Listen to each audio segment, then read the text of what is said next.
로또에 당첨될 확률이 814만 분의 1이라 그럽니다. 길을 가다가 벼락을 맞을 확률보다 조금 높다고 그래요.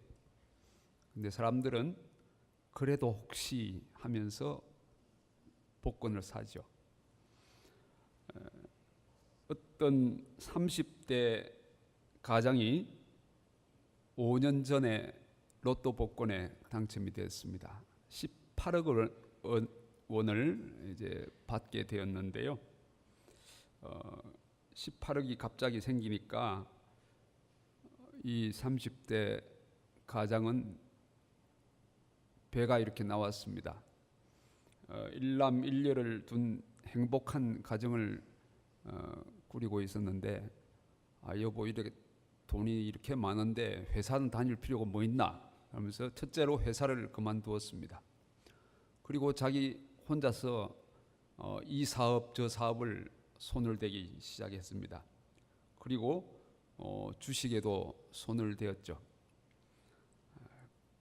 그렇게 5년 동안 18억이 다 없어지고 수천만 원이 빚을 안게 됐습니다. 그래서 아내와 이혼을 하게 되고 애들은 처가에 보내고 자기는 혼자 광주에서 외롭게 살다가 어느 목욕탕 탈의실에서 목을 맨 채 시신으로 발견되게 되었습니다. 이 가장에게 로또 복권이 당첨되지 않았다면 좋았을 뻔했죠. 물질이라고 하는 것은 그 물질 자체가 우리를 행복하게 해주지 못한다 하는 것을 알 수 있습니다. 그 물질을 어떻게 사용하느냐, 그것이 중요한 것이죠. 요즘 사람들이 말할 때 뭐니 해도 머니가 제일이다, 그렇게 사람들이 말합니다만 교회 안의 성도들도 그런 생각을 가진 분들이 가끔 있습니다. 원래 돈이라고 하는 게 원래는 없었어요. 사람들이 돈 없이 생활했죠. 그렇게 물건과 물건을 서로 교환하고 이렇게 하니까 불편하니까 뭘 중간에 뭘 중개하는 뭐가 있으면 좋겠다, 뭐 조개라고 할까, 그래서 돈을 만든 거죠. 이걸 돈이라고 하자. 그래서 돈이 이제 아주 유용하게 사용되게 된 것입니다. 돈은 아주 유용하고 중요하죠.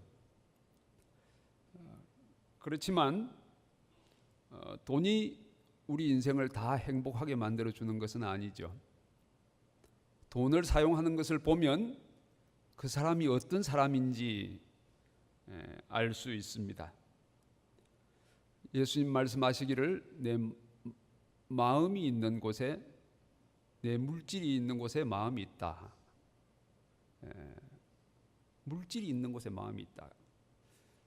그래서 그 물질을 어떻게 사용할지를 배우는 것이 매우 중요합니다. 성경을 마태복음부터 요한복음까지 쭉 이렇게 보면 예수님께서 돈에 대한 설교를 참 많이 하셨다 하는 것을 볼 수 있어요. 제가 이렇게 한번 세어 보니까 물질과 관계되는 설교를 한 50여 차례 하셨더라고요.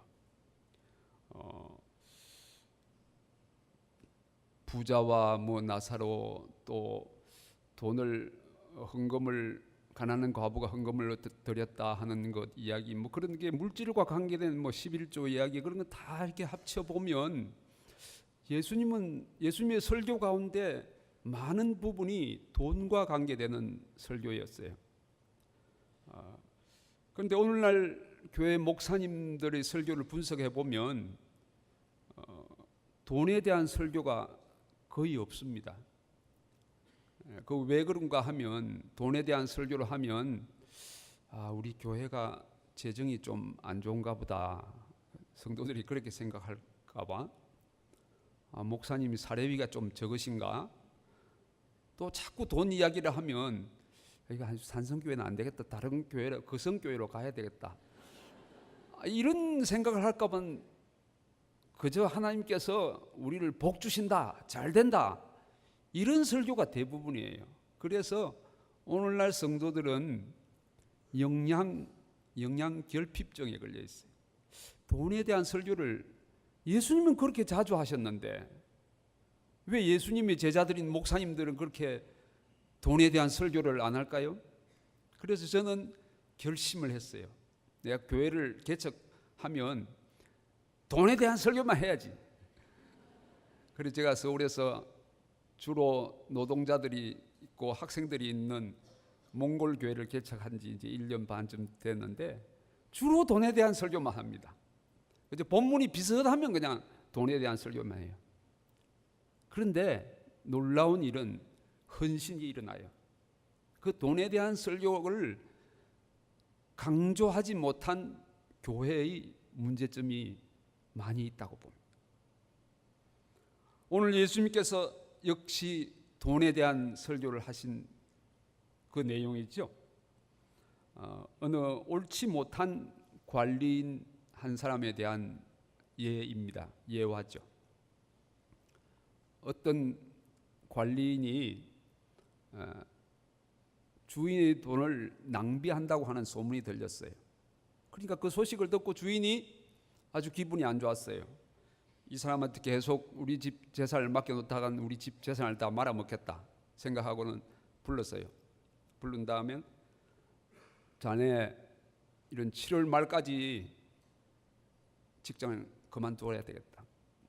내가 그런 소식을 들었는데 안 되겠다고 사직 통보서를 보냈어요. 그러니까 이 관리인이 생각하니까 이거 이제 7월 말 같으면 오늘 7월 23일이니까 일주일밖에 안 남았잖아요. 시간이 바쁜데 일주일 후면 직장을 잃게 생겼어요. 내가 무슨 직장 이 나이에 나가서 다른 직장도 없고 해서 무슨 좋은 수가 없을까 생각하다가 그렇지 좋은 수가 있다 생각하고는 주인에게 빚진 사람들 한 사람씩 부르기 시작했어요. 한 사람 불렀어요. 너 우리 주인한테 빚을 얼마나 졌어요? 기름 100마리 빚을 졌습니다. 그래요. 내가 이거 50이라고 쓰라고 도장을 확 찍어줬어요. 주인 도장이죠. 그리고 또 사람을 불렀어요. 우리 주인에게 빚을 얼마나 졌어요? 밀 100석입니다.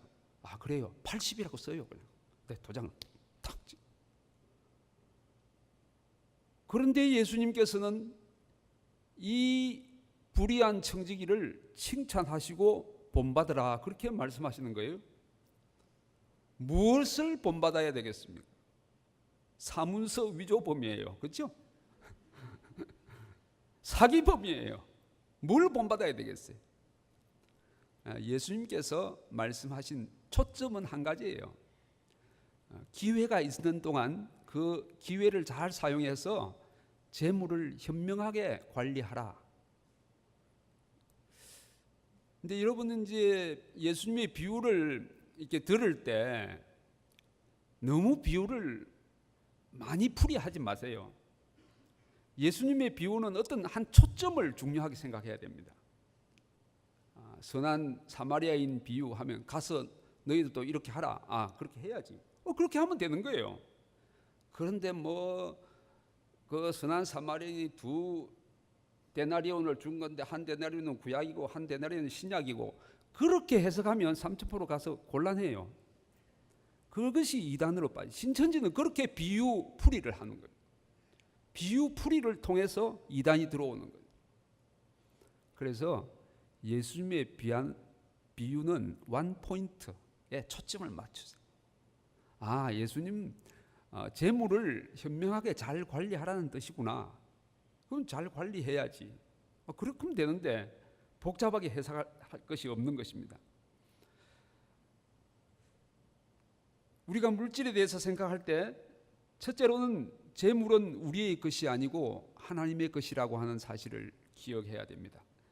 1절 말씀 우리 같이 다시 읽겠습니다. 시작. 또한 제자들에게 이르시되 어떤 부자에게 청지기가 있는데 그가 주인의 소유를 낭비한다는 말이 그 주인에게 들린지라. 이 돈은 재물이 주인 것입니까? 자기 것입니까? 주인 것이요. 이 종도 그건 알았어요. 재물이 이게 내 것이 아니고 주인 것이라고 하는 사실을 우리가 분명히 알아야 됩니다. 그런데 오늘날 많은 사람들은 그 재물을 내 것이라고 생각하는데 문제점이 있습니다. 내가 열심히 일해서 월급 탔는데 그건 내 것이지 왜 그것이 하나님의 것이야? 하나님께서 우리에게 건강을 주시고 그 일을 해서 월급을 받을 수 있는 은혜를 주신 것이죠. 우리가 가지고 있는 모든 것이 하나님께서 주신 것이에요. 우리 생명도, 우리 재능도, 시간도, 자녀들도, 물질도, 우리 모두가 다 하나님께서 주신 것이에요. 하나님의 것인 줄 믿습니다. 아멘. 그 기본적인 우리 그리스도인의 신앙 고백입니다. 신명기 8장 17절에 이 말씀이 있습니다. 같이 읽겠습니다. 시작. 그러나 내가 마음에 이르기를 내 능력과 내 손의 힘으로 내가 이 재물을 얻었다 말할 것이라. 모세는 이제 가나안 땅에 들어가기 전에 모압 평지에 신세대를 불러 모으고 마지막 유언처럼 말합니다. 너희들이 이제 가나안 땅에 들어갈 것이다. 가나안 땅에 들어가면 너희들이 농사를 지어서 이제 거두어서 배불리 먹을 것이다. 그럴 때 조심할 거 한 가지 있다. 이 재물이 내 것이다. 내 능력과 내 손의 힘으로 내가 이 재물을 얻었으니까 이것이 내 것이다. 그렇게 생각하지 말라는 거예요. 하나님께서 재물 얻을 능력을 주셨기 때문이다. 너희들은 광야 생활을 생각해라. 하나님께서 주시던 그 만나를 기억해라. 반석에서 솟던 물을 생각해라. 그것이 너희 노력으로 생긴 것이냐. 이렇게 모세는 말하는 것이죠. 그렇게 말하면 어떤 분들은 이 땅이 이게 제 이름으로 등기된 제 땅이에요. 그렇게 여러분 가운데 말할 분 계실지 몰라요. 물론 여러분 이름으로 등기가 되어 있는 것은 인정합니다. 법원에서 그렇게 도장을 찍어서 여러분 것이라고 했기 때문에. 그러나 이 지구 덩어리 부산의 한 모퉁이 요게 그것이 자기 땅일 리가 만무해요. 지구는 하나님의 것이에요. 원래 우리는 청소 담당자예요. 땅이 너무 청소 안 되면 복잡하니까 청소 잘하라고 임명해 주신 것밖에 없어요. 예를 들면 제가 사회 가던 몽골은 땅은 국가 소유예요. 그리고 국민들에게 10년 5년 단위로 빌려줘요. 국가에서 계약해서 그 10년 되면 또 연장해요. 그리고 국가가 필요하면 이사 가라. 여기 도로 내겠다. 그러면 이사 가야 돼요. 모든 땅은 국가가 소유예요. 북한도 마찬가지죠. 모든 땅이 국가 소유죠. 우리나라면 자기 땅이 자기 것이 자기 땅이 될 수가 없어요. 살아있을 동안 관리를 열심히 하고 돌아가시면 그 임명장이 끝이에요. 그렇죠? 다른 사람 청소 담당자가 나오는 것입니다. 여러분 건물에 사는 아파트에 내 이름으로 등기됐다. 그건 내 것이다. 천만의 말씀. 그건 내 것이 아니에요. 하나님께서 거기 혹시 불이 날까 봐 방화 책임자로 임명해 주신 거예요. 여러분 학교에 가면 방화 책임자 담임 선생님 이름 이렇게 있어요. 불 나기 전에 관리하고 조심해야 할 사람. 그래서 여러분 우리가 살고 있는 이 집이 한 채라도 옛날 조상들이 이름으로 거기 방화 책임자 이름이 있어요, 없어요? 우리가 이 땅을 떠나면 방화 책임자에서 자동적으로 물러가는 거예요. 그런 거로 이게 내 것이다. 그렇게 생각하지 말길 바랍니다.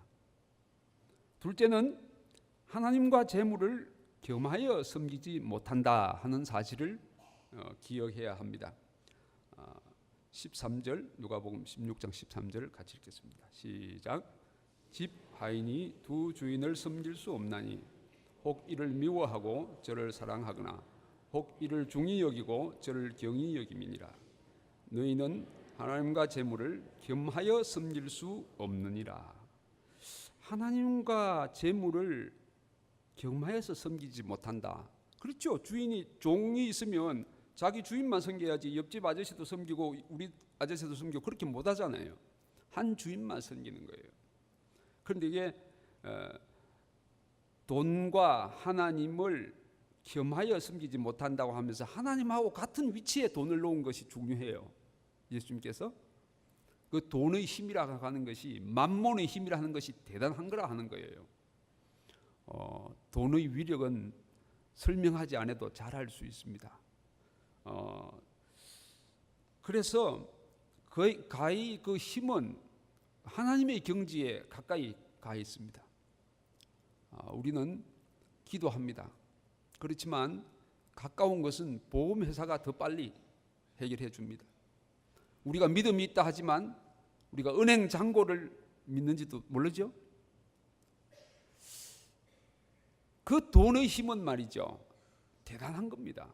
하나님과 거의 비슷하다는, 하나님과 돈을 겸하여 섬길 수 없다고 하는 말은 우리들이 지금 하나님도 믿고 돈도 믿고 거의 비슷하게 믿고 다닌다고 하는 예수님의 말씀일지 모릅니다. 그래서 우리는 결정해야 합니다. 누구를 더 섬길 것이냐? 물론 하나님이죠. 재물은 사람이 만든 다음에, 사람이 있는 다음에 있는 것이죠. 지혜로운 관리자가 되라, 우리에게 말씀합니다. 예수님의 이 비유의 초점이죠. 지혜로운 관리자. 지혜로운 관리자가 되기 위해서는 어떻게 해야 되겠느냐? 첫째는 돈에는 순서가 있다고 하는 것을 기억해야 됩니다. 하나님께서 사람을 만드시고 그 후에 사람이 돈을 만들었습니다. 근데 이 순서를 잘 기억해야 됩니다. 어떤 사람은 돈 몇 푼 때문에 사람을 죽이는 경우가 있어요. 그럴 수가 없어요.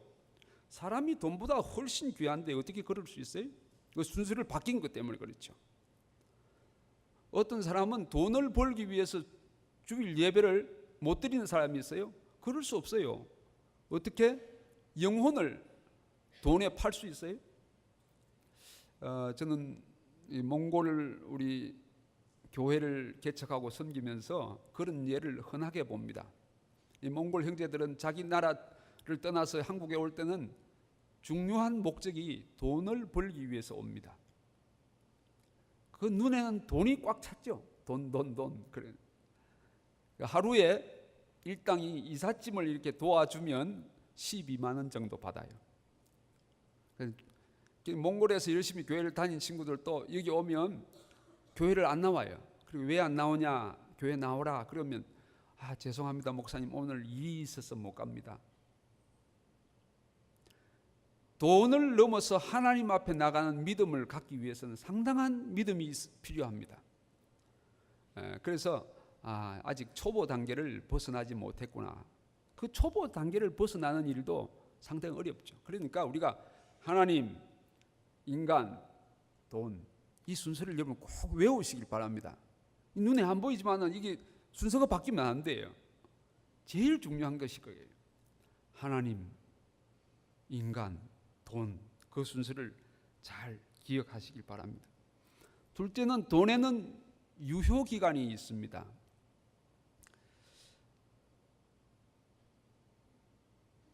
이 관리인은 주인으로부터 해고 통지를 받았습니다. 너 이달 말로 해고다. 시간이 한 일주일밖에 없잖아요. 그런데 이 관리인은 시간이 없기 때문에 급합니다. 그래서 한 사람 한 사람을 급히 불러 모읍니다. 우리가 평생 돈을 우리 손에 관리해야 될 시간이 그렇게 길지 않습니다. 그리고 이 돈은 무슨 우유가 이거 만든 지 언제 만들어서 유효기간이 며칠까지입니다. 이렇게 표시되어 있잖아요. 근데 돈은 그렇게 글씨는 없지만 돈에도 유효기간이 있어요. 만약에 우리 몸이 많이 아파서 병원 중환자실에 이렇게 입원하게 되면 돈이 필요 있을까요? 없을까요? 돈이 필요 없어요. 돈을 내 손으로 쓸 수가 없어요. 돈이 필요가 없어요. 또 우리가 세상을 떠난다고 하면 그 돈은 내 것이 아니에요. 그 유효기간이 끝난 거예요. 저희 어머님이 새마을금고에 돈을 얼마를 저금했는데 돌아가시면서 저희에게 말씀 안 해드리고 아마 잊어버리셨는지 돌아가셨어요. 나중에 통장을 나왔어요. 그게 그 많은 돈은 아니지만 어느 정도 되었어요. 통장을 가지고 새마을금고에 갔죠. 이거 우리 어머님 돌아가셨는데 이렇게 통장에 잔고가 있습니다. 그 은행 직원이 유효 기간이 지났습니다. 어머님 이름으로 돼 있지만 어머니 것이 아니라는 거예요. 유효 기간이 지났다. 그래서 자식들 앞으로 상속을 해야 되는데 상속 서류가 복잡해요. 그 서류를 다 갖춰야 자녀들이 찾을 수 있는 거예요. 돈에는 유효 기간이 있습니다. 그렇기 때문에 우리가 유효 기간이 있을 동안에 그 돈을 잘 사용해야 되는 것이죠. 셋째는 가진 것으로 만족을 해야 합니다. 디모데전서 6장 6절에서 8절까지 말씀을 같이 읽겠습니다. 시작. 한 마음이 있으면 경건은 큰 이익이 되느니라. 우리가 세상에 아무것도 가지고 온 것이 없음에 또한 아무것도 가지 못하리니 우리가 먹을 것과 입을 것이 있은즉 족한 줄로 알 것이니라. 아멘. 만족하게 생각하라 그런 거예요. 그래서 사람이 만족하기가 쉽지 않잖아요. 걸어 다니다가 자전거 타고 다니는 사람 보면 난 자전거 좀 있으면 좋겠다 생각하면 자전거 샀어요. 자전거를 타고 가니까 힘이 드는데 오토바이라도 있으면 좀 덜 힘이 들겠다. 그럼 오토바이 샀어요. 오토바이 있으면 만족하냐? 그렇지 않고 다른 사람이 차를 팽팽 가니까 차 한 대 있으면 좋겠는데 조그만 차를 하나 샀어요. 조그만 차 하나 만족해요? 큰 차가 있으면 좋겠는데 큰 차 있으면 만족해요? 외제 차가 눈에 보인다. 물질이라고 하는 게 만족이 잘 안 되는 거예요. 여기 보니까 먹을 것과 입을 것이 있으면 만족하게 생각하라. 그 물질의 유혹 그거 떨쳐버리기가 쉬운 거 아니죠. 지난 6월 달에 파키스탄에서 고속도로를 달리던 그 기름 탱크를 실은 차가 빨리 달리다가 전복이 됐어요. 여러분 아마 신문을 통해서 라디오를 통해서 보셨는 겁니다. 전복이 되어서 기름이 줄줄줄 흘렀어요. 그러니까 그 주위에 살고 있던 사람들이 야 기름이 새 나온다 이렇게 소문이 났어요.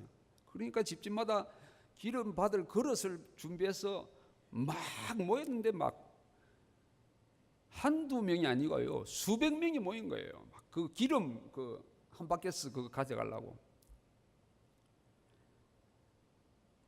그 사람들이 수백 명 모였는데 어떤 사람이 그랬는지 몰라도 담배를 피웠는지 그 기름을 퍼 담고 있는 순간에 불이 난 거예요.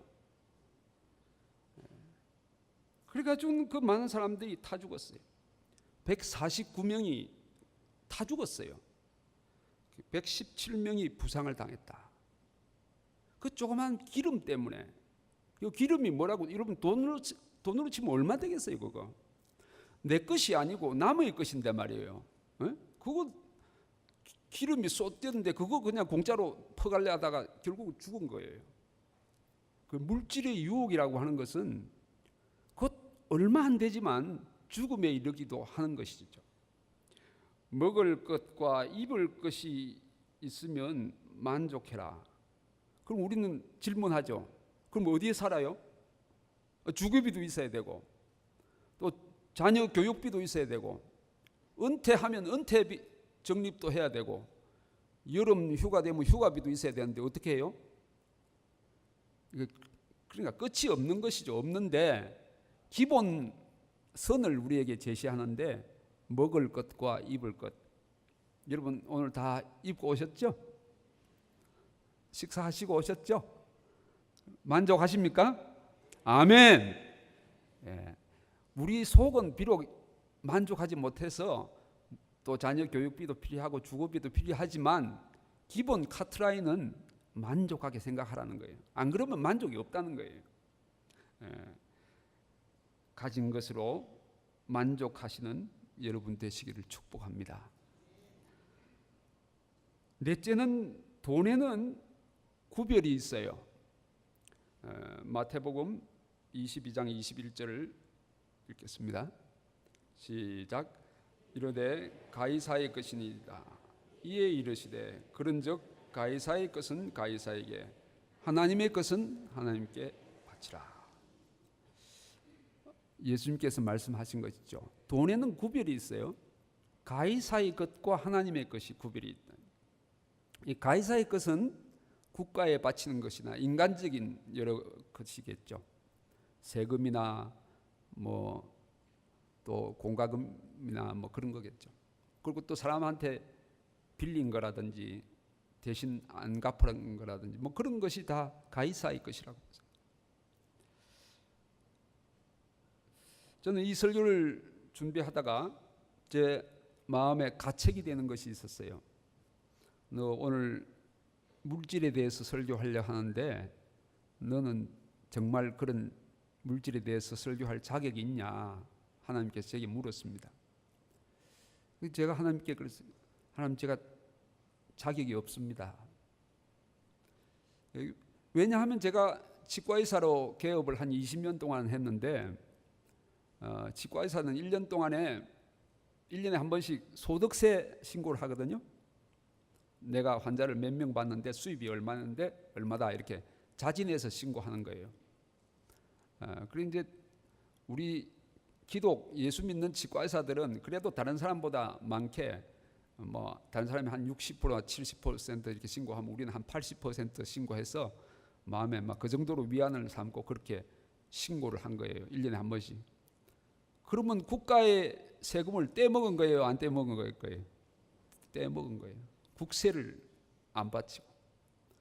그래서 제가 신학교 가려고 이제 하나님께서 저를 부르셔서 신학교 가려고 준비를 하는데 그게 딱 부딪히는 거예요. 너 돈 떼먹었지? 가이사의 것은 가이사 바쳐야 되는데 너 나라에 세금 그렇게 정직하게 신고 안 했잖아. 하나님께서 제게 물으세요. 하나님 죄송합니다.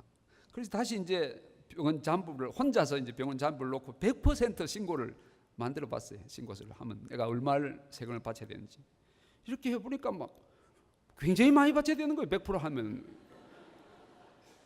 정리하다가 손이 떨리는 거예요. 야, 이거 참 아까웠어. 돈이라는 게 힘이 세더라고요. 불들들 떨면서 제가 그 100%를 탁 해가지고는 바쳤어요. 바치고 나니까 기분이 얼마나 좋은지. 그래가지고는 이 만몬신을 한번 밟은 것 같아요. 100% 신고를 하니까. 그리고 가만히 속으로 생각했어요. 다른 사람한테 내가 돈 떼먹은 거 없나? 이렇게 생각했죠. 근데 가만히 어릴 때부터 쭉 해보니까 내 친구 돈을 떼먹은 게 하나 기억이 나더라고요.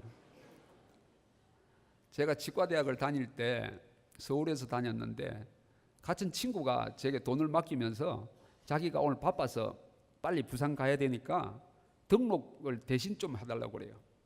그러게 이제 등록을 했죠. 해주고 그 잔돈이 남을 거 아니에요? 그 몇천 원, 뭐 만 몇천 원인가 하여튼 뭐 그 잔돈이 남아요. 남는데 그걸 빨리 갖다 줘야 되는데 그냥 홀딱 써보고 입을 닦아버리고 말았어요. 그런데 이제 한 10년 이상 지났잖아요. 그랬는데 그게 생각이 나는 거예요. 너 돈 떼먹었지?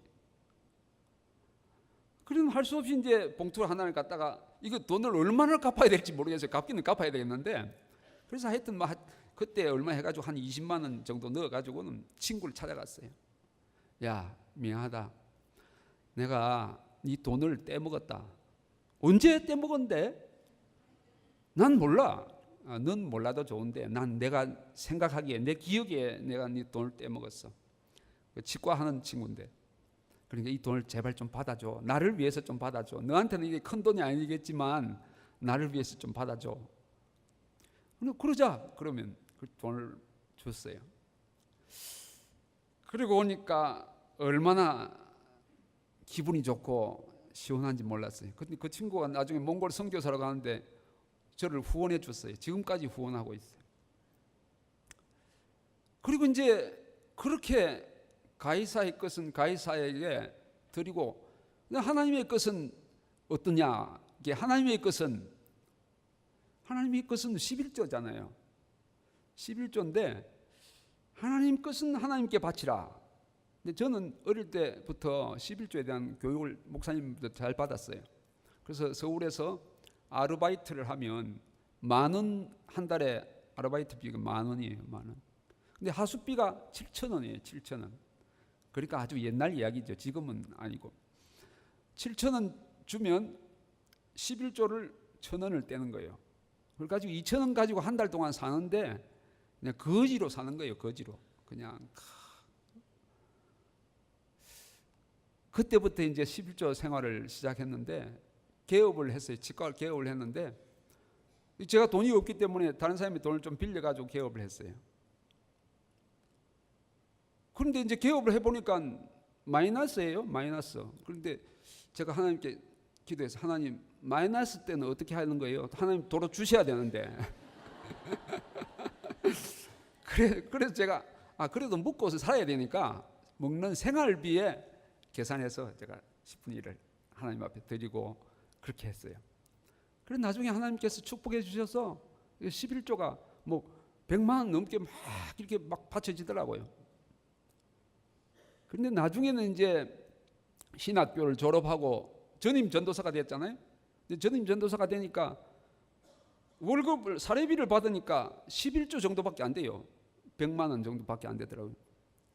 그런데 그 성도들이 기도하면서 바친 그 사례비가 얼마나 귀한지, 그때 저는 목사님들이 받으시는 사례비가 너무 귀하다. 그래서 저는 그 100만 원 가지고 만족하고 살았어요. 그 이후로 무슨 치과 개업도 안 하고 그냥 지금까지 선교사로 살아오잖아요. 선교비로 살고 있지만 전혀 부족함이 없고 만족해요. 그걸 보면 물질은 만족한 자기 마음의 문제인 것 같아요. 그래서 제가 11조를 그렇게 드리면서 우리 교회 젊은이들 앞에서 제가 신앙 간증을 하게 됐어요. 여러분, 제가 지금 학생부터 이렇게 11조 쭉 했는데 저는 마음에 기도 제목이 있습니다. 저는 10의 1조, 10의 2조, 10의 3조, 10의 4조 이렇게 자꾸 느려 하나님 앞에 바치기를 원하고, 제 희망은 10의 1조로 내가 생활을 하고 10의 9조를 하나님 앞에 드리면 좋겠다고 생각합니다. 그렇게 한번 간증을 한 기억이 있어요. 근데 이제 몇 달 전인가 어떤 분이, 어떤 성도가 목사님 저 좀 만나요. 그래서 만났어요. 무슨 일이세요? 근데 그동안 이야기를 하는 거예요. 제가 그때 목사님께서 그런 말씀하시는 것 듣고 마음에 간직했는데, 사업을 하다가 부도가 났다는 거예요. 그래가지고 그 시골에 다니면서 도망 다니고 그렇게 했는데 하나님 앞에 기도했대요. 하나님, 제게 축복해 주시면 제가 11조로 생활하고 10의 9를 하나님 앞에 드리겠습니다. 이렇게 하나님 앞에 약속했대요. 그런데 이제 공장을 했는데 그 공장이 대박이 난 거예요. 났는데 지금 공장을 8개를 경영한다 하더라고요. 그 1년에 매출이 그러면 얼마쯤 돼요? 600억이 매출이에요. 1년 매출이. 600억이 얼마인지 저는 잘 모르겠어요. 하여튼 뭐 저는 제 감이 잘 안 오니까. 그럼 내가 물었죠. 그럼 11조를 얼마나 바치냐? 10의 1조가 2천만 원이래요. 와, 10의 1조가 2천만 원이면 한 달에 2억을 버는 거 아니에요?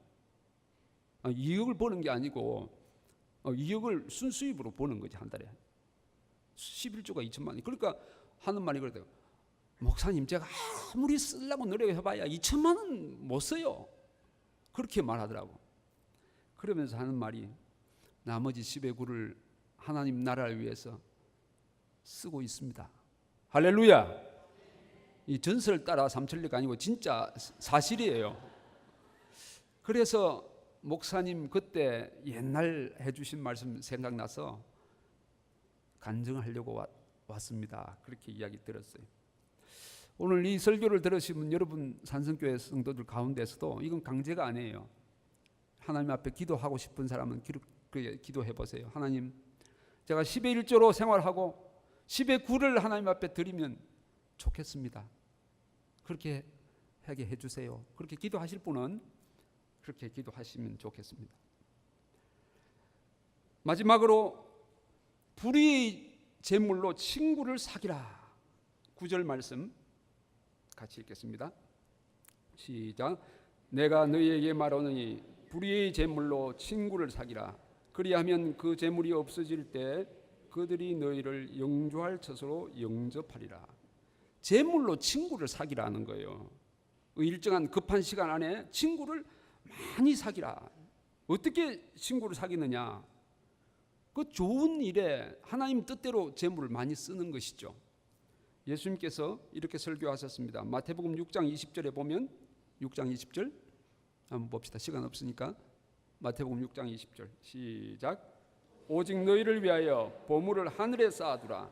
거기는 좀이나 동록이 해하지 못하며 도둑이 구멍을 뚫지도 못하고 도둑질도 못하느니라. 하나님께서 우리에게 부탁하는 건 하늘나라 적금 통장을 개설하라는 거예요. 사랑하는 성도 여러분, 여러분 하늘나라의 적금 통장 구자를 개설하셨어요? 그리고 그 잔고가 얼마쯤 있으세요? 될 수 있는 대로 많이 적금을 하시기 바랍니다. 그 적금 액수가 중요한 것입니다. 하늘나라의 적금, 이 땅에는 그 자꾸 쌓아두어야 거기 믿을만하지 못하다. 도둑도 있고 동록도 있고 해서 믿을만하지 못하다는 거예요. 그런데 어리석은 부자 한 사람이 있었어요. 누가복음 12장 19절에서 21절 읽고 마치겠습니다. 시작. 영혼아, 여러 해 쓸 물건을 많이 쌓아두었으니 평안히 쉬고 먹고 마시고 즐거워하자 하리라되 하나님은 이르시되 어리석은 자여 오늘 밤 내 영혼을 도로 찾으리니 그러면 내 준비한 것이 누구의 것이 되겠느냐 하셨으니 자기를 위하여 재물을 쌓아두고 하나님께 대하여 부유하지 못한 자가 이와 같으니라. 아멘. 어떤 어리석은 부자는 농사를 잘 됐어요. 그날 그 해 농사가 너무 잘 됐어요. 그러니까 하는 말이 그러면 창고를 크게 지어가지고 다 넣고 이제 안심하라. 내 영혼아 안심하라. 기쁘게 지내자. 그런데 예수님 말씀, 오늘 밤에 내 영혼을 찾으면 그 재물이 누구의 것이 되겠느냐. 그래서 하늘나라의 적금 통장에 적금 잔고를 많이 확보해 두라는 것입니다. 사랑하는 성도 여러분, 하나님께서 오늘 아침 우리에게 말씀하십니다. 우리에게 있는 모든 것은 우리의 것이 아니고 하나님의 것이다. 우리의 생명도, 우리가 가진 재능도, 우리의 시간도, 우리의 자녀들도, 물질도 우리의 것이라는 게 없다는 거예요. 다 주님 주신 것이. 우리는 빈손으로 왔다가 빈손으로 떠날 때 아무것도 없는 거예요. 그런 거로 하나님께서 주신 것을 지혜롭게 잘 관리하시기를 축복합니다. 지갑이 회개를 해야 완전한 회개가 된다고 합니다. 처음에 회개는 입으로 하고, 그 다음에 마음으로 하고, 그 다음에는 지갑이 회개해야 된다고. 이 지갑이 잘 열리지 않아요. 맨 마지막에 지갑이 회개해야 참 회개가 된다고. 하나님께서는 우리를 축복해 주시되 우리의 믿음만큼 물질의 복을 주십니다. 여러분 3살 4살 된 아이가 10,000원짜리 주지 않잖아요. 최소한 초등학교 5학년 6학년 정도 돼야 10,000원짜리 줍니다. 뭘 좀 사라. 중학생 돼야. 우리 믿음이 성장해야 하나님께서 우리에게 재물을 맡기시는 거예요. 그런 거로 훌륭한 청지기, 지혜로운 청지기가 됐다고 하나님께서 판단하시면 우리에게 재물을 맡기실 것입니다. 우리는 하나님의 것과 가이사의 것을 구별해야 되겠습니다. 하나님 나라 적금 통장에 적금을 많이 하시기 바랍니다. 돈의 지배를 당하지 말고 돈을 정복하시고 지배를 하시기 바랍니다. 하나님, 인간, 돈, 그 순서를 늘 명심하시고 지혜로운 관리자들 되기를 축복합니다. 기도하십시다.